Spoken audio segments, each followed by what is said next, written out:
sinabi ko, tantalan mo na si Joel? Shari, huwag mo akong pilitin na patulan niyang kagagahan mo! Hindi ko tayo tapos dito!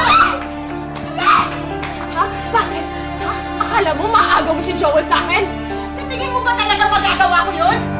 Nung nalaman ko na may relasyon kayo ni Joel, kahit masakit, kahit na mahal ko na siya, hinayaan ko kayo! Shari, naka-move on na ako, kinalimutan ko na siya! Sayong-sayo na si Joel! Paano? Inaakit mo siya para makaganti sa akin dahil gustong-gusto mong nilalamangan ako!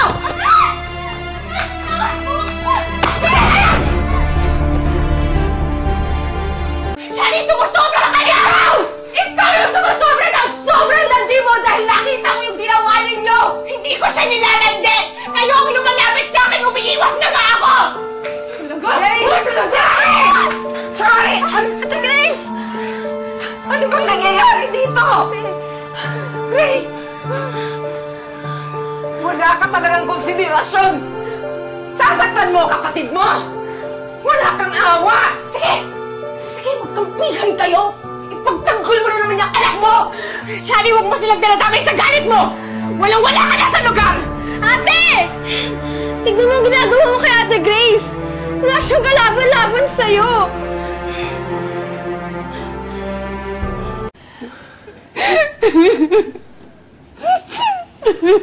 Grace.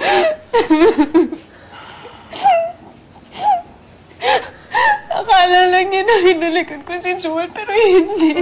Hindi ko naman magagawa yun eh. Hindi ko talaga alam kung anong pinakain yan lalaking yan sa kapatid mo at gano'n na lang siya kabaliw sa kanya.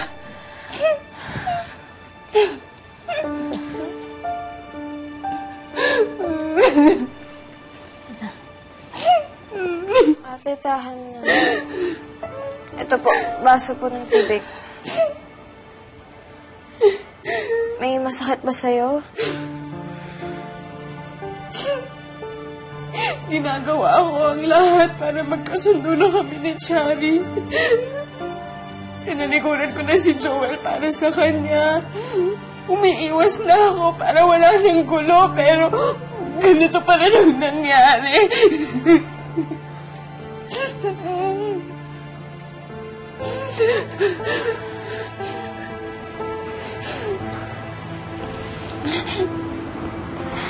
Edward? Yes. Dito ako. Pasensya ka na, ha?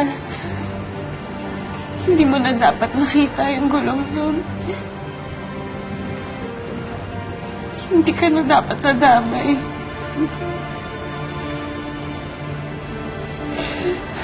Nabibigatan ka na nga sa akin, dumagdag ba to? No, Grace. Huwag mo nang isipin yun. Hindi mo na mga kailangan din mo rin. Magpahinga ka na lang. Aling Marisa, mauna na po ako. Ingat po, Kuya. Salamat sa pagtulong. Edward, salamat sa pangunawa mo, ha? Sige po.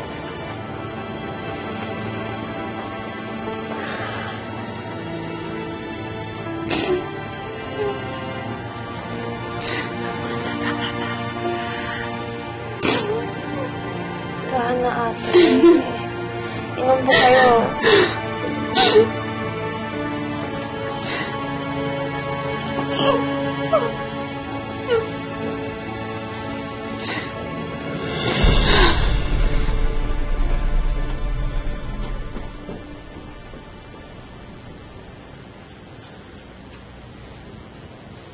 Grace, ba't hindi ka pa nagpapahinga? Iniisip ko lang si Edward, Nay.